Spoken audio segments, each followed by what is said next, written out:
Sabda TV.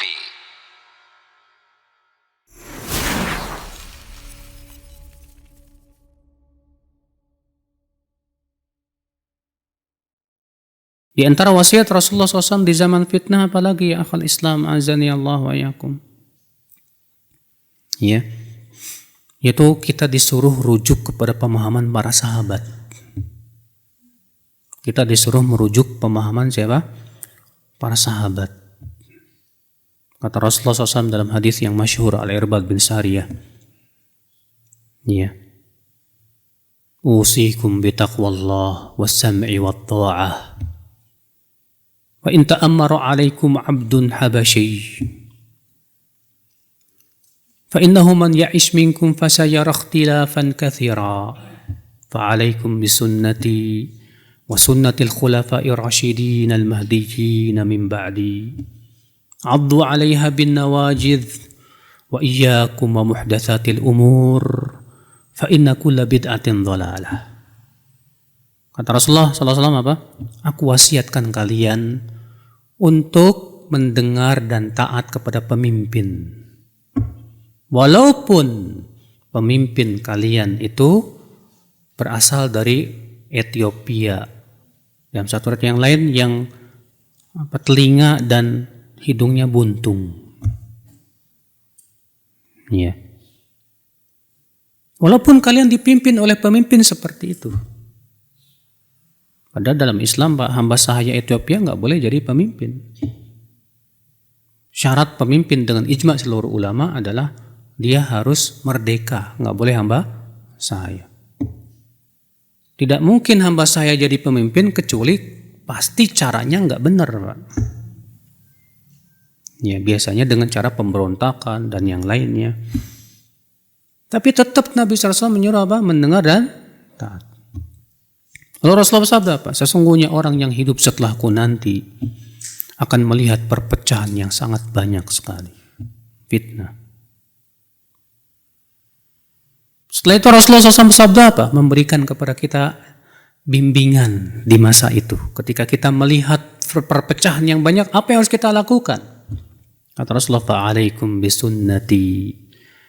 Maka saat itu peganglah sunnahku kuat-kuat.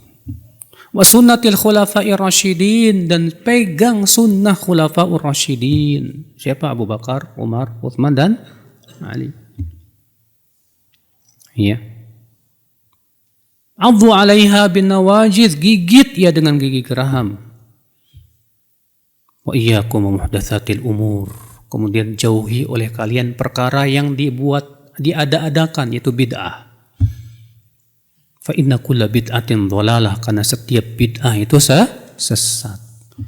Ternyata Rasulullah SAW, Pak, ketika mengabarkan umatnya akan berpecah belah. Umatnya akan apa? Berpecah belah ini.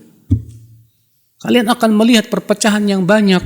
Apa yang Rasulullah bimbingkan kepada kita, Pak? Apa? Kata Rasulullah, hendaklah saat itu kalian pegang sunnahku dan sunnah khulafa ar-rasyidin. Ini yang pertama. Yang kedua apa? Jauhi oleh kalian perkara yang diada-adakan. Apa itu? Bid'ah. Berat loh, Pak. Di zaman yang banyak perpecahan, berpegang kepada sunnah dan meninggalkan bid'ah itu berat. Makanya Rasulullah sabda apa? Addu 'alaiha bin nawajidh. Gigit ya dengan gigi geraham. Makanya sebut dalam sebuah riwayat apa? Al-mutamassik bisunnati inda ikhtilafi ummati kal qabid 'alal jamr. Orang yang berpegang kepada sunnahku saat terjadi perpecahan dalam umatku itu bagaikan memegang bara api. Berat. Ya. Nah ini ya akhi, ternyata di masa fitnah yang kaum muslimin berpecah belah seperti ini, Rasulullah bimbingannya ini, pegang sunnah Rasulullah dan para sahabat. Dalam satu ayat demikian, ma ana alaihi wa ashabi, yang aku dan para sahabatku di atasnya. Yang kedua, jauhi bid'ah. Bagaimana kita bisa menjauhi bid'ah kalau kita tidak mempelajari apa itu bid'ah, apa itu sunnah? Mana yang bid'ah, mana yang sunnah? Justru sekarang, Pak, ya orang kalau bicara tentang ini bid'ah, ini bid'ah, ini sunnah, malah dia dimasukkan dalam apa? Kategori radikal. Ya. Tanda ciri radikal suka bid'ah-bid'ahin. Kalau suka bid'ah-bid'ahinnya sembarangan, ya betul, ini nggak benar. Tapi kalau membid'ahkan sesuatu dengan ilmu, dengan hujah dan keterangan, itu harus. Karena Rasulullah SAW setiap khutbah Jumat mewanti-wanti umatnya dari bahaya bid'ah. Setiap khutbah Jumat. Apa kata Rasulullah? Fa inna asdaqal hadithi kitabullah wa khairal hadyi hadyu Muhammadin sallallahu alaihi wasallam wa syarral umuri muhdatsatuha wa kullu muhdatsatin bid'ah wa kullu bid'atin dhalalah wa kullu dhalalatin finnar. Ini yang Rasul ucapkan setiap khutbah Jumat. Justru sekarang khotib Jumat yang ngomong kayak gini nih, wah ini Wahabi nih. Padahal Rasulullah setiap khutbah Jumat itu selalu mengingatkan itu. Ya, setelah innal hamdalillah nahmaduhu wa nasta'inu wa nastaghfiru wa na'udzu billahi min syururi anfusina, lalu membacakan ya ayat-ayat Al-Qur'an.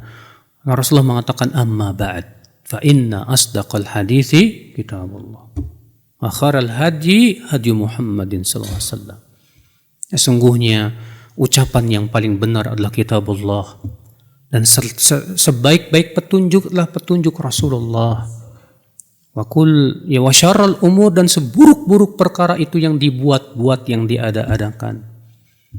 Wa kullu bid'atin dhalalah, dan setiap bid'ah itu apa? Sesat. Kok Nabi setiap Jumat mengingatkan itu, Pak? Iya. Kenapa? Karena memang bid'ah itu termasuk fitnah yang dahsyat, Pak. Munculnya bid'ah itu membuat apa? Hilangnya sunnah. Karena bid'ah itu membuat kemurnian Islam itu hilang.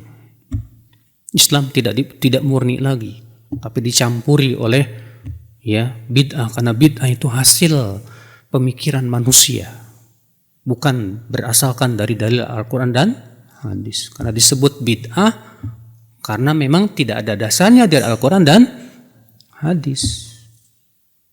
Ya, ikhwatal Islam, saudaraku sekalian. Nah, lihat, di zaman fitnah kita disuruh itu, Pak, bimbingannya oleh Rasulullah sallallahu alaihi wasallam, Pak. Berat, Pak, berat. Ya. Tapi harus dipegang. Bara api masalahnya panas, dipegang panas, dibuang neraka, gimana coba? Ya sabar sampai kita meninggal dunia. Nah, ini saudaraku sekalian, di antara bimbingan Rasulullah SAW di masa apa? Fitnah. Ya. Jadi ini faidah yang kedua, bahwa fitnah ada dua macam. Yang pertama fitnah yang sifatnya apa? Khusus. Yang kedua fitnah yang sifatnya apa? Umum. Nah, fitnah yang umum ini berupa perpecahan, munculnya pemikiran-pemikiran yang menyimpang, fitnah syubhat yang sangat dahsyat, demikian pula fitnah syahwat yang merajalela. Ya, yang Rasulullah sebutkan di antara tanda hari kiamat apa? Ilmu akan diangkat dan tersebarnya kejahilan terhadap agama. Zina merajalela dan banyaknya pembunuhan di mana-mana. Ini termasuk fitnah. Iya.